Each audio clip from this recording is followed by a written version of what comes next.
Assalamualaikum warahmatullahi wabarakatuh. Apa kabar teman-teman semua? Masih di rumah? Masih bahagia? Baik, ketemu lagi dengan saya di pertemuan ke-14 ya, pertemuan terakhir sebelum kita melaksanakan ujian akhir semester. Di pertemuan ke-14 ini kita akan sharing materi dan membahas tentang antibiotik dan anti-infeksi. Tentunya materi ini sudah tidak asing di telinga Anda ya. Sering dengar mungkin, oh beli antibiotik biar tidak infeksi dan seterusnya. Nah, saatnya kita akan belajar tentang obat-obatan antibiotik maupun anti-infeksi. Tentunya menarik ya, karena jika kita mengetahui apa itu antibiotik dan anti-infeksi, harapannya kita bisa menggunakan dengan tepat dan benar.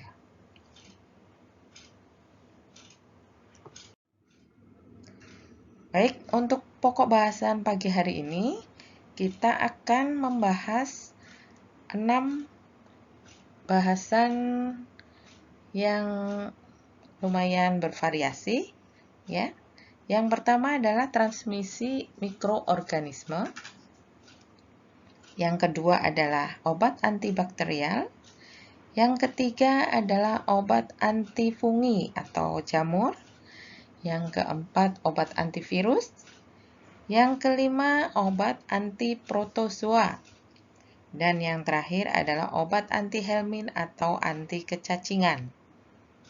Menarik bukan? Ya, nanti kita akan bahas satu persatu dari materi yang sudah disebutkan tadi. Lanjut. Nah, yang pertama kita akan pelajari dulu proses transmisi mikroorganisme. Jadi mikroorganisme itu bisa berupa banyak ya. Ada berupa bakteri, virus, protozoa maupun jamur. Ya. Untuk proses masuknya atau transmisi itu juga bisa dilakukan oleh mikroorganisme tersebut dengan cara mikroorganisme masuk ke penjamu yang dalam keadaan rentan atau daya tahan maupun sistem imunnya adalah lemah. Nah, kalau sudah masuk, mikroorganisme ini akan bersifat patogen atau parasit, sehingga bisa menimbulkan infeksi pada sel inang atau yang tubuh yang sudah ditransmisi oleh mikroorganisme patogen tersebut. Lanjut, untuk cara transmisinya atau masuknya itu bisa beberapa cara. Yang pertama adalah melalui darah. Yang kedua, melalui udara. Yang ketiga, melalui kontak langsung. Ya. Jika melalui darah, kemungkinan adalah ada pembuluh darah yang terbuka sehingga kuman atau bakteri bisa masuk dan akhirnya dia transmisi melalui pembuluh darah yang terbuka dan lewat darah. Yang kedua dengan udara. Nah, udara ini bisa dengan dua macam. Yang pertama droplet dan yang kedua airborne. Untuk droplet, udaranya adalah udara dari saluran pernafasan si penderita misalnya dan menularkan ke orang lain. Nah, biasanya berupa cairan yang keluar dari mukosa mulut maupun mukosa hidung. Di zaman infeksi virus COVID-19 dewasa ini, penyebaran melalui droplet sering kita dengar. Nah, kemudian apa bedanya dengan airborne? Kalau penyebaran dengan airborne itu melalui udara bebas, sehingga kuman, bakteri, maupun virus yang melalui airborne akan lebih tahan lama di udara. Ya, kalau droplet itu terbatas. Ya, dia akan meloncat ke organisme lain berjarak 1-2 meter. Kalau airborne, dia bergerak bebas di udara, sehingga lebih berbahaya, karena semua resikonya adalah menghirup udara. Kemudian yang ketiga adalah kontak langsung. Tentunya kita tahu kontak langsung berarti kita berkontak, bersentuhan, ya, sehingga mikroorganisme atau bakteri, virus itu berpindah ke organisme yang lain atau manusia yang lain. Baik, lanjut ke tahapan infeksi. Infeksi bisa berlangsung atau terjadi jika kuman berupa bakteri, virus, protozoa maupun jamur masuk ke sel inangnya, kemudian menginfeksi tadi dengan 4 cara. Yang pertama adesi atau menempel. Jadi kuman itu atau virus menempel ke sel inang, adesi ya. Kemudian berkolonisasi atau berkembang biak. Bisa membelah, memperbanyak diri, ya. Kemudian masuk ke penetrasi atau masuk ke tubuh. Dilanjutkan yang keempat adalah invasi atau menyebar ke seluruh tubuh sambil terjadi pembiakan. Baik, dilanjutkan ke proses infeksi. Nah, setelah tadi menyebar dan berkembang biak, kemudian masuk ke jaringan tubuh, kemudian masuk ke intrasel, ya, itu biasanya yang jenis virus dan bakteri. Kemudian ada yang ekstrasel, yang biasanya jenisnya adalah mycobakteri. Nah, setelah itu akan terjadi respon tubuh, sehingga akan mengeluarkan tanda-tanda inflamasi atau radang. Radang sendiri itu ada tanda-tandanya. Yang pertama adalah kalor. Kalor itu suhu, sehingga biasanya akan bersuhu panas atau lebih dari normal. Kemudian dolor. Dolor adalah nyeri. Ya. Kemudian yang ketiga rubor. Rubor adalah kemerahan. Ya. Kemudian disusul dengan tumor atau benjolan atau bengkak, ya, atau odim. Kemudian akhirnya bisa menyebabkan fungsiolaisa atau terganggunya fungsi tubuh. Baik, lanjut. Yang kedua adalah kita akan bahas obat antibakterial. Berhubung obat antibakterial macam dan jenisnya banyak, kita akan batasi pembahasan kali ini di 3 contoh obat antibakterial. Yang pertama adalah cefotaxim, yang kedua gentamisin, dan yang ketiga adalah rifampicin. Tiga-tiganya sama, obat antibakterial atau antibiotik. Kita bahas satu persatu. Untuk cefotaxim merupakan obat antibiotik yang bisa menyembuhkan infeksi bakteri, infeksi sendi, penyakit radang panggul, meningitis, pneumonia, infeksi saluran kemih, sepsis, gonore, dan selulitis. Efek samping obat ini bisa mengakibatkan mual, alergi, serta peradangan di tempat injeksi.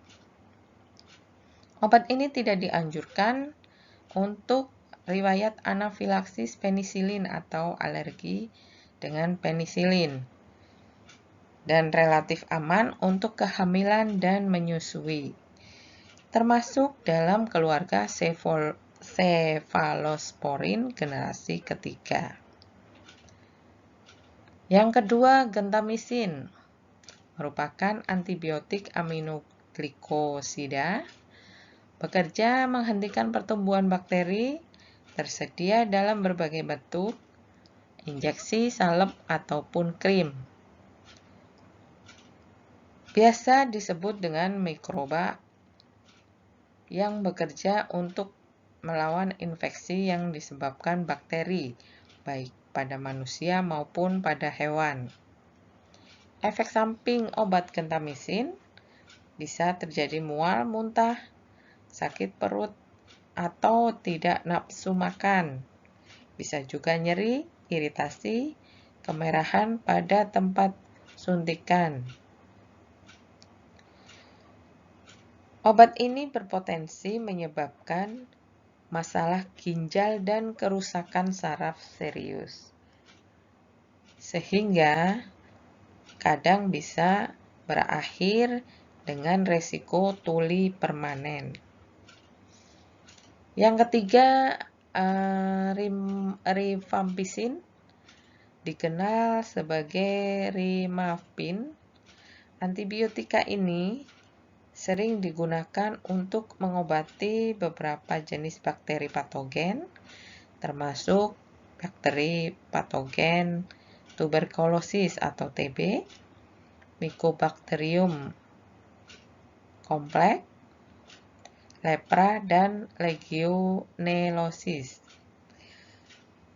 Untuk efek sampingnya hampir sama semuanya, yaitu bisa terjadi mual muntah, diare, dan kehilangan nafsu makan.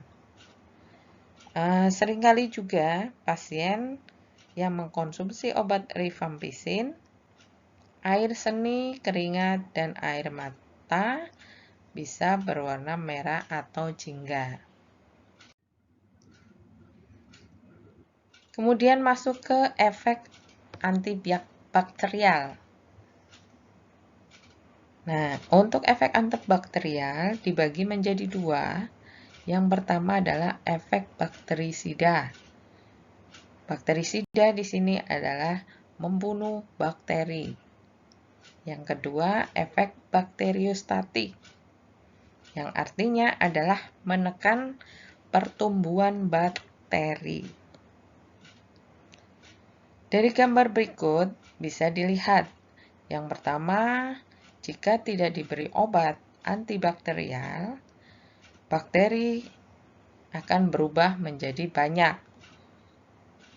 Nah, kalau bakteri sudah banyak, akan terjadi gangguan kesehatan karena bakteri ini bersifat patogen. Yang kedua, contohnya adalah bakteri dikasih antibiotik bakterisidal. Nah, kemudian hasilnya adalah tidak ada.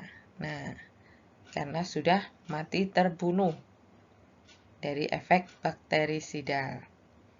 Yang ketiga, bakteri ditetesi bakteriostatik, dan selanjutnya jumlahnya masih tetap, ya, sehingga harapannya tidak mengganggu kesehatan. Kemudian berikut adalah golongan dari macam-macam jenis bakterisidal atau antibiotik. Ada beta-lactam sampai dengan linkomisin. Nah, bisa dibaca sendiri ya, sampai dengan mekanisme aksinya. Ini juga penggolongan antibiotik, ya. Mulai dari lanjutan yang tadi, makrosida sampai dengan chloramphenicol. Nah, mekanisme aksinya di sebelah kanan. Setelah kita tadi belajar tentang obat antibakterial atau antibiotik, kita lanjutkan dengan obat anti jamur atau fungi atau mikose. Ya, Anda lihat di slide ini, gambar ini adalah gambar jamur yang dideskripsikan, digambarkan jamur yang ada di sela-sela jari kaki Anda.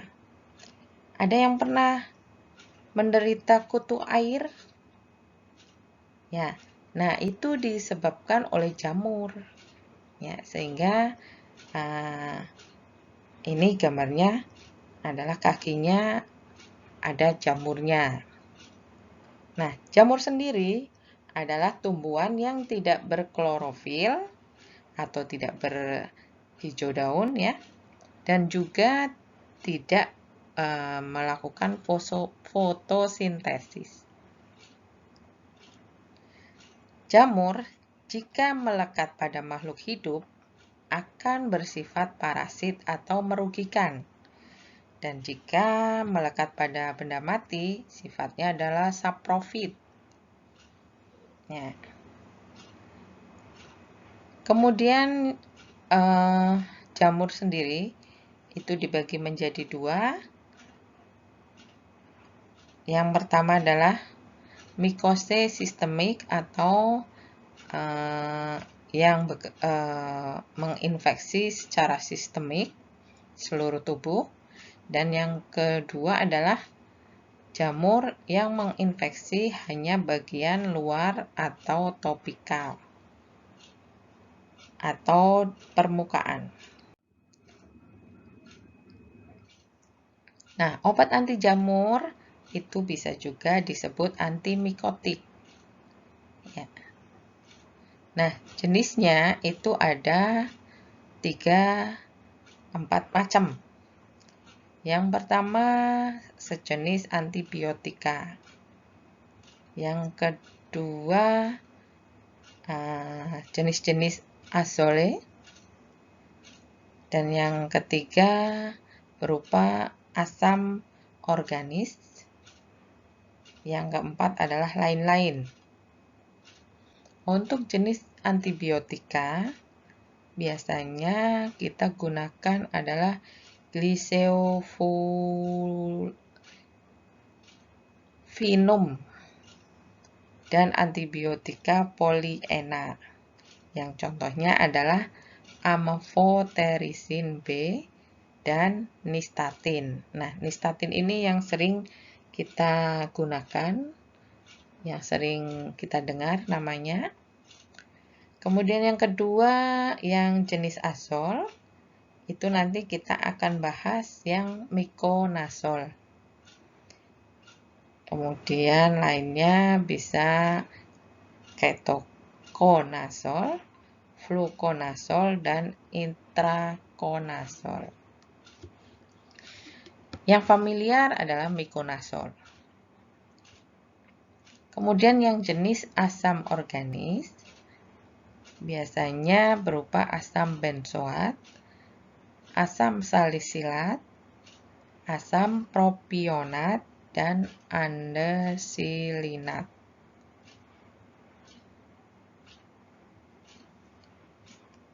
Dan yang keempat adalah jenis lainnya, biasanya jenisnya adalah obat terbinafin, dan haloprogin. Ini jarang kita gunakan. Kemudian sama seperti bakteri tadi, fungi atau jamur itu juga mempunyai dua sifat. Yang pertama adalah fungisida atau membunuh jamur. Kemudian yang kedua adalah fungistatik atau membuat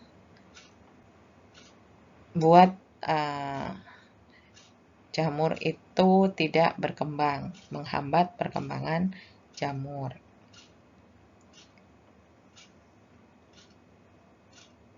Nah, jamur itu untuk mengobati dan mencegah mikosis.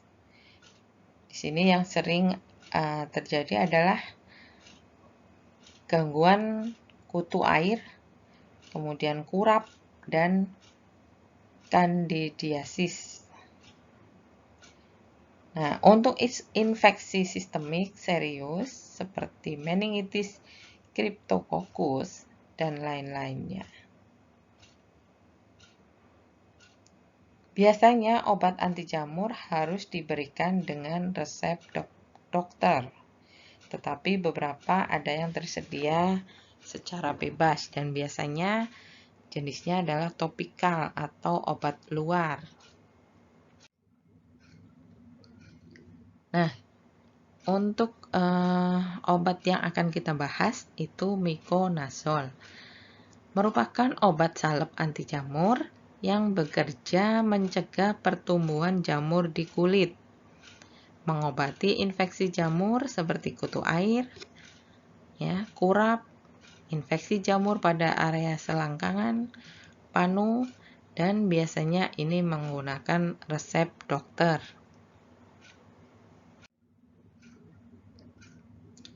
Lanjut yang keempat, kita akan bahas tentang antivirus. Nah, contoh obatnya adalah acyclovir yang sering digunakan. Nah, apa itu virus? Virus merupakan organisme subseluler yang karena ukurannya sangat kecil, hanya dapat dilihat dengan menggunakan mikroskop. Sama seperti yang sedang pandemi saat ini, yaitu virus COVID-19. Kita tidak bisa melihat dengan mata telanjang bahwa orang itu karier atau penderita atau sudah terinfeksi, sehingga perlu dilakukan pemeriksaan agar diketahui secara jelas. Nah, yang berbahaya sekarang adalah berupa karier atau orang tanpa gejala, ya, sehingga kita tidak tahu karena tidak terlihat gejala-gejala yang biasa timbul sebagai tanda bahwa sudah terjangkit virus. Yang perlu diketahui adalah bahwa reproduksi virus hanya dapat dilakukan di sel tubuh inang yang hidup. Ya. Jadi sel inang kalau sudah meninggal, seperti yang sudah banyak terjadi ya, penolakan jenazah korban COVID-19 itu salah, karena kalau sel inangnya sudah mati, virus pun juga ikut mati dalam 4 jaman. Kemudian, jika tidak ada sel inang, virus tidak menunjukkan sifat makhluk hidup, makanya seperti benda mati, dan tidak bisa bereproduksi. Nah, virus sendiri menggunakan energi dan berbagai komponen pembangun sel yang ada di sel inang, seperti asam amino, nukleotida, lipid, dan karbohidrat. sehingga aktivitas hidup virus berlanjut. Virus sendiri merupakan parasit obligat intraseluler, yaitu parasit yang hidup di dalam sel.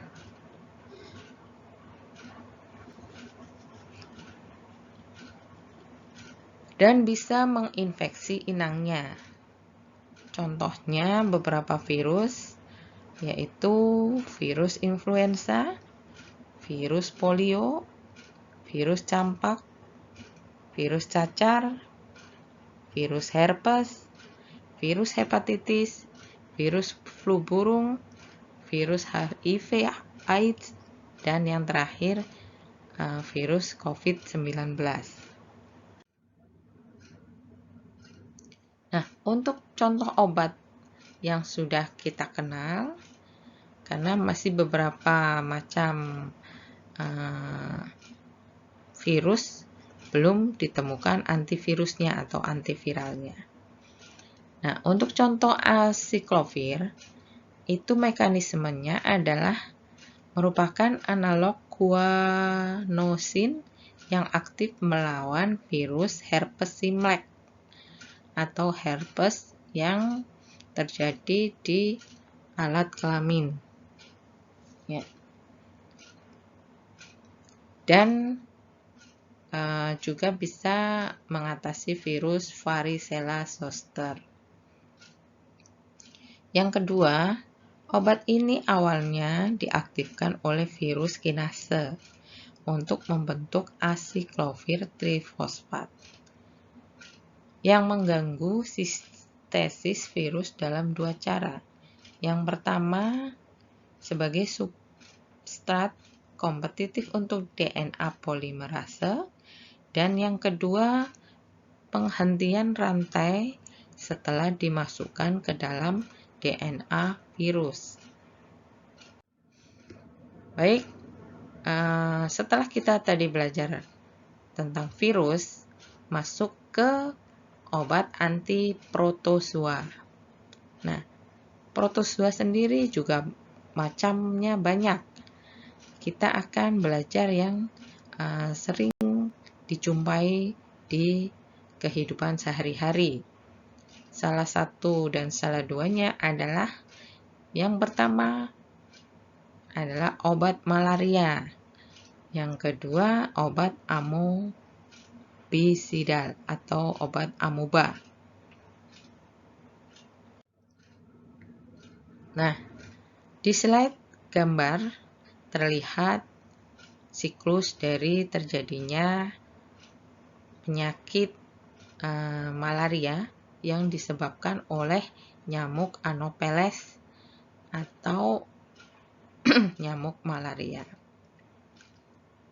Nah, dimulai dari gigitan nyamuk, kemudian racunnya masuk ke dalam tubuh menjadi hepatic cell, kemudian menjadi hiponosit, kemudian matang, akhirnya menjadi merozoit, kemudian masuk ke sel darah dan merusak sel darah, kemudian sel darah menjadi pecah, akhirnya sel darah merah menjadi berkurang, kemudian terjadi gamet, ya, dan akhirnya akan terhisap lagi oleh nyamuk, dibawa nyamuk menjadi mikrogamet, akhirnya jadi mikrogamet, zigot, dan menjadi bakal dari nyamuk, kemudian jadi telur nyamuk, akhirnya menjadi sporozoid,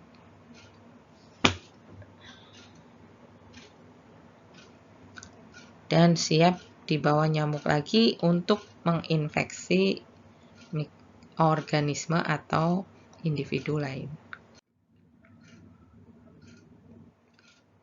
Selanjutnya adalah daftar obat untuk pencegahan malaria bagi traveler atau yang suka travel ke tempat-tempat mungkin pandemi dari malaria ya, yang berpotensi terjangkit malaria.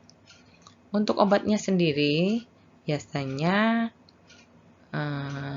terdiri dari kloroquine, malaron, mefloquine, doxycycline, dan primaquine. Ya, bisa dibaca sendiri. Kemudian yang selanjutnya adalah obat mayor atau obat wajib ya. Masih dengan kloroquine, amodiaquine, piperaquine ya, sampai dengan artemisinin. Ya. Ini juga silakan dibaca tabelnya.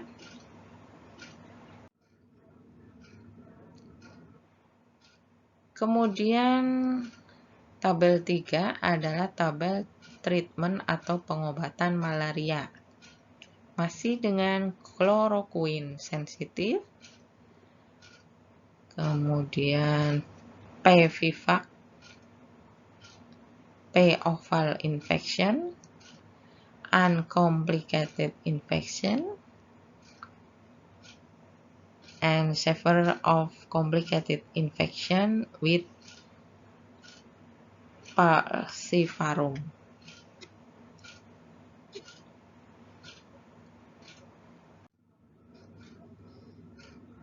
Untuk efek samping obat-obat malaria biasanya terjadi mual, muntah, sakit perut, sakit kepala, anoreksia atau tidak nafsu makan, malaise atau lemah, kaburnya penglihatan, dan urtikaria atau bentol-bentol. Untuk aturan minum biasanya setelah makan sehingga dapat mengurangi beberapa efek samping.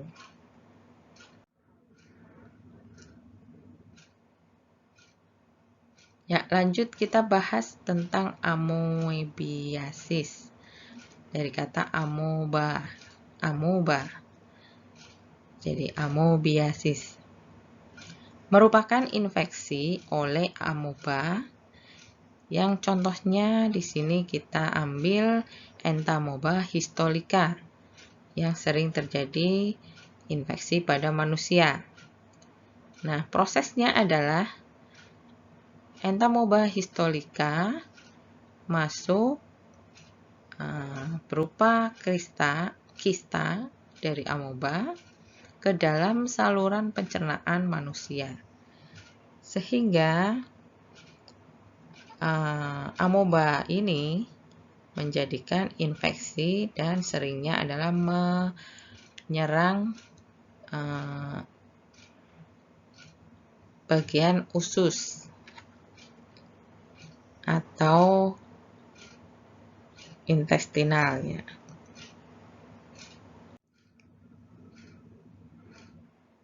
Nah, di dalam usus, kista dari amoeba akan berkembang, kemudian membentuk tropozoid, kemudian menempel pada sel epitelium kolon atau usus, kemudian tropozoid melisis atau melebur bersama sel inang dan menginvasi, menyebar menuju ke lapisan submukosa. Nah, dapat menghambat makrofag atau sel darah putih yang menjaga imun tubuh. Kemudian diaktifasi interferon gamma sehingga mengakibatkan disentri atau diare. Nah, Prosesnya bisa dilihat. Yang pertama mikroba, amoeba ya. Kemudian masuk ke mulut dan ke saluran pencernaan. Akhirnya berkembang di usus.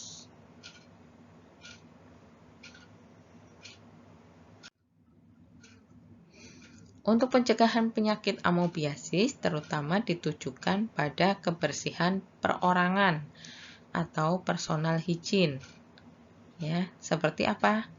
Kebersihan mandi, cuci tangan, sebelum sesudah makan maupun minum dari kamar mandi, sehingga tidak terkontaminasi amoeba atau mikrobakteri, kemudian masuk ke mulut dan akhirnya berkembang di saluran pencernaan. Kemudian kebersihan lingkungan. Ini juga misalnya pembuangan tinja yang sembarangan di sungai, kemudian mencemari air, akhirnya masuk ke mulut dan terjadi disentri atau diare. Untuk pengobatan dari disentri, biasanya kita gunakan obat metronidazole, merupakan antimikroba dengan aktivitas yang baik terhadap bakteri anaerob dan protozoa. Indikasinya meliputi Trichomonas vaginitis, Bacterial vaginosis, infeksi Gardnerella vaginalis, dan infeksi Entamoeba histolica, serta Giardia lamblia. Yang kedua, biasanya obatnya adalah tinidazole. Mempunyai efektivitas yang sama dengan metronidazole, tapi dengan lama kerja lebih panjang. Pemberian kedua obat ini, metronidazole ataupun tinidazole, biasanya disertai diloxanid furoat.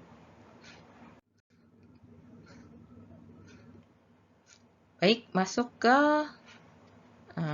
materi keenam, obat antihelmin atau antelmintik atau anti kecacingan. Merupakan obat yang bekerja secara lokal untuk mengeluarkan cacing dari saluran gastrointestinal maupun secara sistemik untuk membasmi cacing dewasa, bentuk berkembangnya yang menyerang organ dan jaringan. Berikut kita lihat gambar-gambar contoh dari cacing parasit. Ya. Ada cacing kremi, cacing pita, cacing benang, cacing gelang, cacing tambang, serta cacing cambuk. Nah, berikut kita akan pelajari obat-obatan yang bisa mencegah ataupun mengobati kecacingan. Yang pertama, untuk infeksi cacing kremi atau oxyuris. Nah, antihelminnya pada cacing kremi ini bisa memutus siklus kecacingan dengan kita harus menjaga kebersihan dan kesehatan diri dan lingkungan. Biasanya semua anggota harus juga diobati, karena ini bisa menyerang semua anggota keluarga dari segi lingkungan. Kemudian cirinya adalah cacing kremi ini, cacing betina dewasa, meletakkan telurnya di kulit sekitar anus yang menyebabkan gatal. Dan waktunya biasanya pada malam hari peletakan telurnya. Sehingga diharapkan jika sudah terinfeksi cacing atau untuk mencegah infeksinya, setiap bangun tidur harus membersihkan tangan atau mencuci tangan.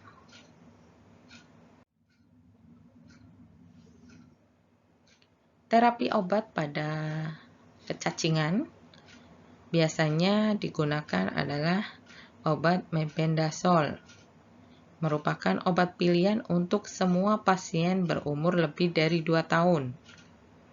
Obat ini sebagai dosis tunggal, dan jika terjadi infeksi berulang, maka pemberian obat pada 2-3 minggu berikutnya diulangi.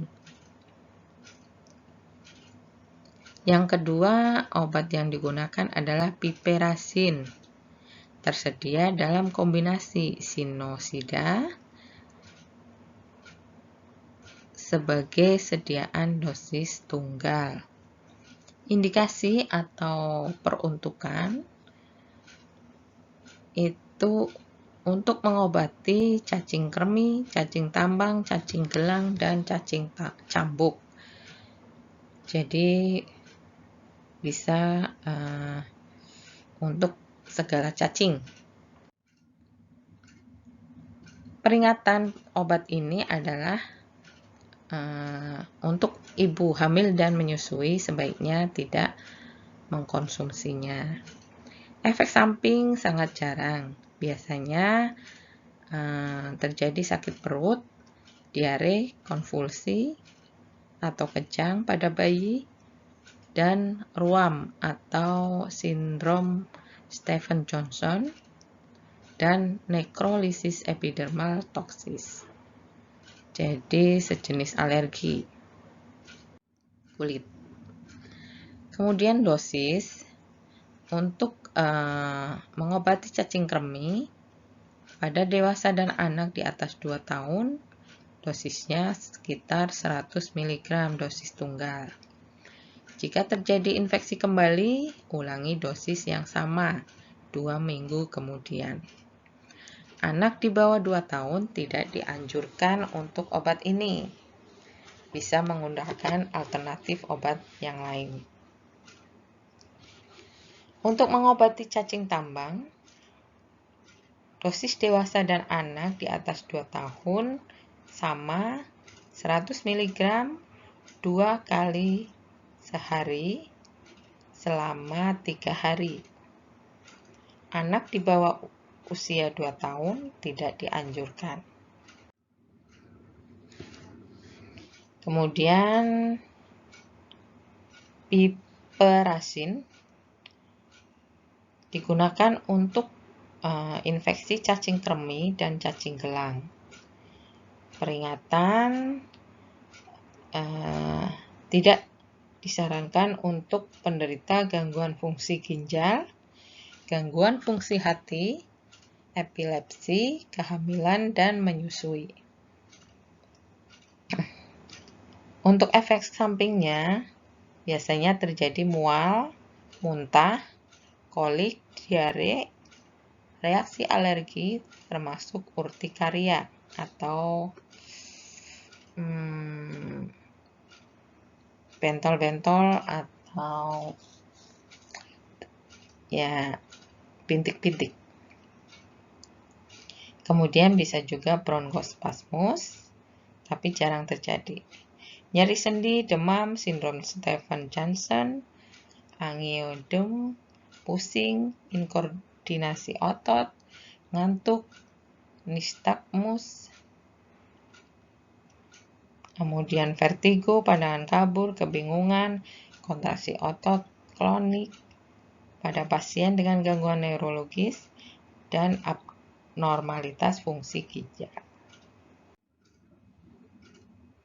Dosis untuk cacing kremi 3-2,25 gram per 15 ml sekali sehari selama 7 hari. Untuk dosis anak lebih kecil dari 2 tahun, sekitar 0,3 sampai 0,5 ml per kilogram berat badan sekali sehari selama 7 hari. Untuk usia 2-3 tahun, 5 ml sekali sehari selama 7 hari. 4-6 tahun, dosisnya 7,5 ml sekali sehari selama 7 hari. 7-12 tahun, 10 ml sekali sehari selama 7 hari. Bila perlu, ulangi pengobatan setelah 1 minggu.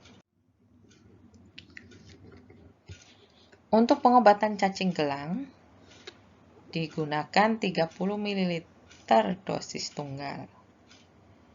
Untuk anak di bawah 1 tahun, nah ini boleh 0,8 ml per kilogram berat badan dosis tunggal. Anak 1-3 tahun, 10 ml dosis tunggal. 4-5 tahun, 15 ml dosis tunggal. 6-8 tahun, 20 ml dosis tunggal. 9-12 tahun, 25 ml dosis tunggal. Ulangi pengobatan setelah 2 minggu. Selanjutnya adalah infeksi cacing gelang atau Ascaris. Obat yang digunakan adalah levamisol. Sangat efektif terhadap Ascaris lumbricoides dan umumnya merupakan obat pilihan. Obat ini ditoleransi dengan sangat baik. Biasanya mual muntah ringan dan terjadinya hanya sekitar 1% dari pasien. Pada pasien dewasa diberikan dalam dosis tunggal 120-150 mg. Yang kedua adalah mebendazole. Efektif terhadap Ascaris juga. Dosis lazimnya adalah 100 mg 2 kali sehari selama 3 hari. Selanjutnya bisa digunakan juga piperacin yang dapat diberikan dosis tunggal untuk dewasa. Levamisol indikasinya adalah untuk cacing gelang dan dosis dewasa sekitar 120-150 mg. Infeksi cacing pita atau taenia. Obat yang digunakan biasanya niclosamid. Paling banyak digunakan untuk infeksi jenis cacing pita dan efek sampingnya terbatas pada gangguan saluran cerna biasa, sakit kepala ringan dan gatal. Niclosamid tidak efektif untuk larva cacing. Setelah minum obat niclosamid, diberikan pencahar 2 jam sesudah minum obat. Kemudian dapat juga diberikan obat anti muntah sebelum pemberian obat. Untuk cacing pita juga bisa diobati dengan praziquantel. Sama efektifnya dengan niclosamid dan diberikan dalam dosis 10-20 mg kilogram berat badan setelah sarapan ringan.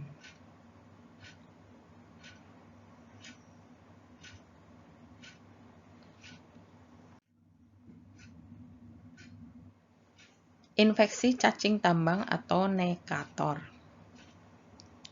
Cacing tambang hidup pada usus halus bagian atas dan menghisap darah pada tempat sangkutannya. Cacing ini dapat menyebabkan anemia defisiensi besi. Dan jika anemia terjadi, pengobatan yang efektif untuk infeksi ini adalah membasmi cacing dan mengobati anemianya. Obat yang biasa digunakan adalah albendazole, memiliki spektrum aktivitas yang luas dan efektif terhadap cacing tambang. Dosis lazimnya adalah 100 mg 2 kali sehari selama 3 hari. Jenis infeksi cacing schistosoma atau cacing isap. Cacing isap ini hidup dalam vena saluran kemih dan genital. Schistosoma dewasa hidup di vena kolon dan mesenterium. Schistosoma tersebar lebih luas di saluran cerna dan sistem porta. Obat yang bisa digunakan untuk jenis cacing ini adalah praziquantel, efektif terhadap semua jenis schistosoma yang menginfeksi manusia.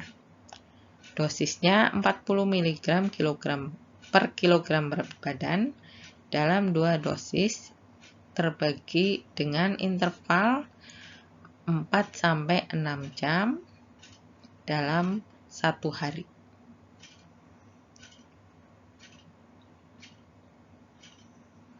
Praziquantel tidak menimbulkan efek toksik yang serius. Dari semua antischistosomasiasis yang ada saat ini, praziquantel memiliki spektrum luas, efektif, dan toksisitas rendah.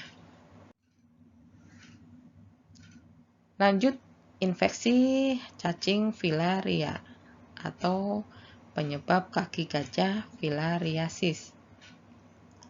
Obat yang digunakan biasanya dietilkarbamasin. Efektif mengatasi mikrofilaria dan bentuk dewasa dari loa-loa. Untuk mengurangi reaksi pengobatan yang tidak dikehendaki, terapi dimulai dengan dosis 1 mg per kilogram berat badan pada hari pertama dan ditingkatkan secara bertahap menjadi 6 mg per kilogram berat badan dalam dosis terbagi selama 3 hari. Dosis ini dipertahankan selama 21 hari. Pengawasan saat pengobatan diperlukan, terutama pada fase awal. Pada infeksi berat, dapat terjadi reaksi demam, dan pada infeksi berat akibat loa-loa, dapat terjadi risiko mengalami enselopati atau gangguan pada sel otak. Pengobatan dihentikan jika terjadi gangguan serebral. Obat lain yang digunakan adalah albendazole, dikenal sebagai obat yang digunakan dalam pengobatan cacing usus atau cacing gelang, cacing kremi, cacing cambuk, dan cacing tambang. Albendazole juga dapat meningkatkan efek dietilkarbamasin dalam mematikan cacing filaria dewasa, mikrofilaria, tanpa menambah reaksi yang tidak dikehendaki. Di daerah endemis filariasis, sering prevalensi cacing usus cukup tinggi, sehingga penggunaan albendazole dalam pengobatan massal filariasis akan efektif mengendalikan prevalensi cacing usus. Nah, berikut adalah contoh sediaan obat yang ada di pasaran. Nah, silakan dilihat gambarnya. Ada albendazole, Remipal, atau berisi piperazine, Combantrin, sampai dengan praziquantel. Ya. Baik, terima kasih atas perhatiannya. Semoga materi kali ini bisa bermanfaat untuk kita semua. Dan sebagai penutup di pertemuan terakhir, pertemuan ke-14, mohon maaf jika selama kita melakukan pembelajaran jarak jauh masih banyak kekurangan. Masukan dan saran akan kami tampung untuk perbaikan selanjutnya. Semoga ke depan akan semakin baik dan semakin bisa diterima di masyarakat dengan cara pembelajaran jarak jauh yang lebih optimal. Demikian, terima kasih. Saya tutup. Assalamualaikum warahmatullahi wabarakatuh.